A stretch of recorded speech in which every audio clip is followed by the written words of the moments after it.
Hello dear students, welcome to the third edition of our online classes. I am your very able Mr. Lucas Bless Njoyi, and today we shall continue with the topic, the First World War. The tail end of our topic, we shall examine the stages involved in the partition of Cameroon. What were the steps? What were the stages involved? What was the procedure of partitioning Cameroon between Britain and France? That's what we are going to do today, my dear students.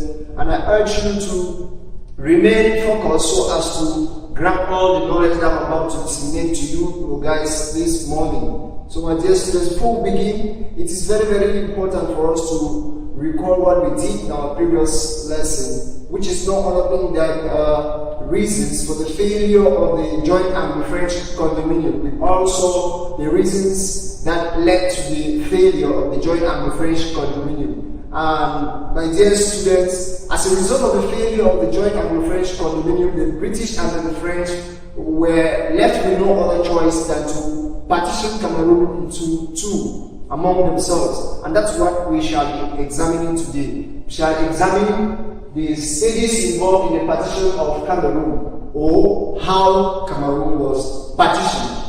Stay cut and follow up with understanding. The stages involved in the partition of Cameroon, or how Cameroon was partitioned. When the failure of the condominium was imminent, Britain and France decided to partition the territory. The partition of Cameroon was done in two phases. The first phase was by Britain and France, while the second phase was by Britain alone. So my dear students, it should be worthy of note that the failure of the condominium entailed a dire need for another option, which was the partition of Cameroon. So my dear students, Britain and France decided to partition Cameroon as a result of the failure of the condominium. And if we look strictly, we see that they followed a strategy to partition Cameroon without any problems among themselves. They partitioned Cameroon in the two phases. Phase one was between Britain and France, while the second phase was just Britain alone. So my dear students, let's follow up the different stages that were involved in the partition. It should be worthy of note that the partition was first done on a map and later on followed by the actual tracing of boundary line on the ground. The British and French official first of all traced the territory Cameroon and partitioned it on a map, and later on the actual tracing of boundary on the line of boundary lines on the ground was carried out. So we are going to look at the different stages. Okay, step one of the first phase took place on the 4th of March 1916, where the partition was said to have begun. Oliver Lancelot of the British Foreign Office and George Picot, representing France, met in London. Oliphant presented the map to George Picot and asked him to carve out the portion his government would like to take. George Picot traced a line from Lake Chad in the north to the Atlantic coast in the south, and carved out 4/5 of the territory Cameroon.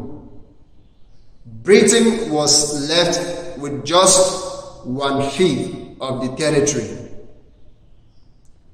the partition line became known as the Picot line of partition because it was drawn by George Picot of France. So my dear students, it should be worthy of note that the first phase and the step 1 of the partition of Cameroon by both Britain and France took place on the 4th of March 1916. And here, Lancelot of the British Foreign Office presented the map to George Picot, who was a French official, and he carefully carved out 4 feet of the territory Cameroon, and Britain was left with just 1 feet of the territory Cameroon. Let us move further. Step 2 of the partition process. On the 1st of April 1916, Britain and France, the British and the French forces withdrew to their respective positions, appointing General Charles Macpherson Dobell and Joseph I. Merritt as their commissioners, respectively. So my dear students, given that attempts were already made on the partition of Cameroon on the 4th of March 1916, the British appointed General Charles Macpherson Dobell as the British Commissioner in Cameroon, and the French did same to Joseph I. Merritt as the French High Commissioner to Cameroon. Furthermore, on the 28th of June 1919, Germany signed the Versailles Treaty. And according to Article 19 of the Versailles Treaty, Germany was forced to relinquish or surrender all her overseas territories to the League of Nations. The League of Nations was the world governing body put in place to maintain peace and security. So according to Article 119 of the Versailles Treaty, Germany was forced to allow all her overseas territories, and Cameroon was one of these German overseas territories. So Britain or Germany was forced to allow Cameroon or to leave Cameroon. Step 4 of the first phase of the partition. On the 10th of July 1919, the British Secretary of State for Colonies, Lord Alfred Milner, and the French Minister of Colonies, Henry Simon, met in London and signed the famous Milner-Simon Agreement that confirmed the partition.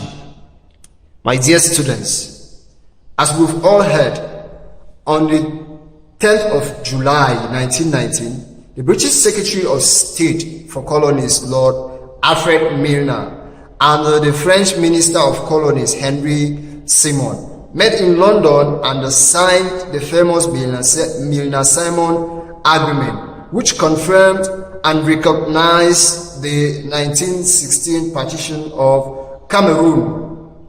So my dear students, it was as a result of the meeting between these two great statesmen that the Anglo-French partition of 4th March 1916 was confirmed.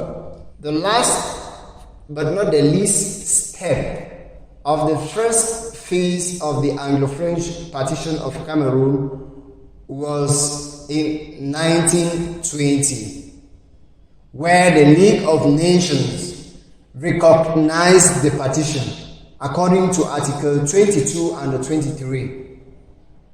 Cameroon was then handed to Britain and France on the 20th of July, 1922, as a Mandate B territory.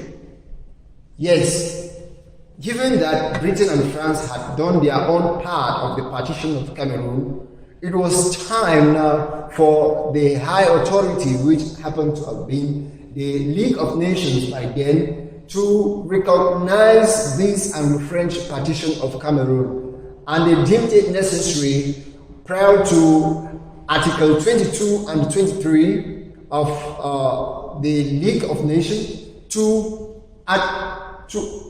recognize the Anglo-French partition of Cameroon.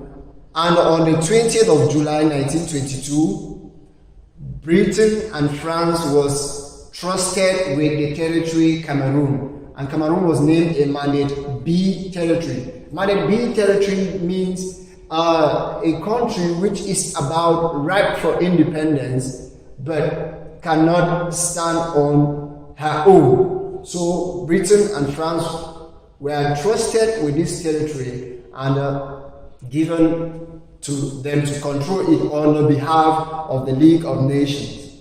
So my dear students, that was that for the first phase of the Anglo-French partition of Cameroon, beginning with the tracing of the map by Oliphant Lancelot and George Picot, where George Picot happened to take forfeit of the territory Cameroon, and 1/5 was left for the British. And the second phase was that of April 1916, where General Dobell and I dispatched their various forces, and they withdrew to their respective portions of Cameroon. Looking at the 28th June 1919, Germany signed the Versailles Treaty, and according to Article 119 of the treaty, Germany was forced to surrender all her overseas territories, and she did so according to the orders from the League of Nations. And on the 10th of July 1919, Lord Alfred Milner and Henry Simon signed what was known as the Milner-Simon Agreement that confirmed the Anglo-French partition of Cameroon. And then lastly, the League of Nations, according to Article 22 and 23, happened to hand over Cameroon to Britain and France as a Mandate B territory on the 20th of July 1922. My dear students, now we shall proceed to the second phase of the partition of Cameroon. We all know that this phase was carried out by Britain alone, where the territory 1/5 that was handed over to her by the League of Nations after the partition was further partitioned into British, Northern and Southern Cameroon. So my dear students, in a nutshell, this was how Cameroon was partitioned immediately after the failure of the joint Anglo-French condominium. So my dear students, thank you very much for being very attentive to follow up the lesson, and I hope you understood it with a great degree of understanding. So at this juncture, I will leave you with an assigned task to read further on the reasons why Britain had to take just a small portion, just 1/5 of the territory Cameroon, and give forfeit to France. And equally, we shall look at I will expect you people to read detailedly on the consequences of this Anglo-French partition of Cameroon. Without much, we shall get to a new topic, which is the Federal Constitution of Cameroon. So thank you very much, my dear students, and remain blessed. Thank you. Bye-bye.